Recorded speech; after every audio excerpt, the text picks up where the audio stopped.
नवीन screener तयार करणार आहे. हे स्क्रीनर असं आहे की जे तुम्ही तुमच्या डेली ट्रेडिंगसाठी वापरू शकता, intraday ट्रेडिंगसाठी.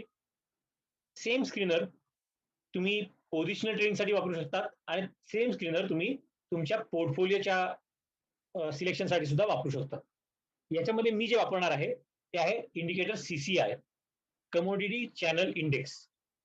So commodity channel index हे तुम्हाला दाखवतं की कोणत्याही स्टॉकमध्ये कोणती सायकल चालली आहे, अप सायकल आणि डाऊन सायकल. जसं आपल्याला RSI माहिती आहे, स्टॉकेस्टिक माहिती आहे, त्यांची लेवल काय असते 0 to 100. करेक्ट.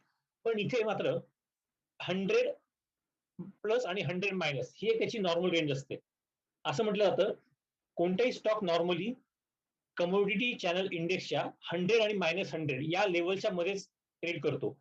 जेव्हा कधी स्टॉक 100च्या वरती जाईल तेव्हा तो खूप सुसाटला पळायला लागला असं समजलं जातं, आणि जेव्हा कधी तो स्टॉक 100च्या -100च्या खालती ट्रेड करत असेल तेव्हा तो स्टॉक निगेटिव्हिटी मध्ये आहे असं समजलं जातं. मग आपण याला कसं वापरणार ते तुम्हाला सांगतो. मी पहिल्यांदा CCI हे इंडिकेटर इथे लावतो. CCI commodity channel index is less than -100. Okay. मी असं म्हणतो की मला असा स्टॉक पाहिजे की जो सध्या निगेटिव्हिटी दाखवतोय, राईट. तो CCIच्या बेसिसवर मला निगेटिव्हिटी पाहिजे, निगेटिव्ह सायकल मध्ये सध्या तो चालू आहे. पण ऍक्च्युअली जर बघायला गेलं तर मी EMA घेतो इथे, exponential moving average is greater than another exponential moving average. आता इथे मी दोन मुव्हिंग ॲव्हरेज लावणार आहे. पहिलं जे मुव्हिंग ॲव्हरेज आहे ते 9 पिरियडचं.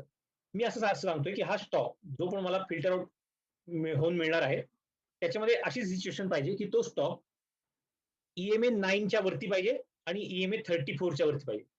आता what special about 9 and 34? So तुम्हाला माहिती असेल की मी फिबोनाची सिरीजचा एक भक्त आहे, त्याला प्रामाणिकपणे फॉलो करतो, त्याच्यावरती माझा खूप विश्वास आहे, कारण इट इज नेचर सिरीज. नेचरमध्ये ही सिरीज आपल्याला बघायला मिळते. आपण जेव्हा क्लास केला तेव्हा या सगळ्या गोष्टी बघितलेल्या आहेत.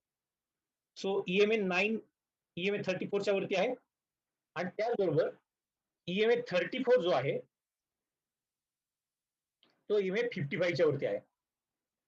55 हे सुद्धा फिबोनाची सिरीजचा पार्ट आहे. सो असंच एखादा स्टॉक आपल्याला मिळतो का आपण बघू. सो एवढे सगळे स्टॉक मिळाले, त्याला मी नेहमीप्रमाणे ऍज पर व्हॉल्यूम सेट करतो.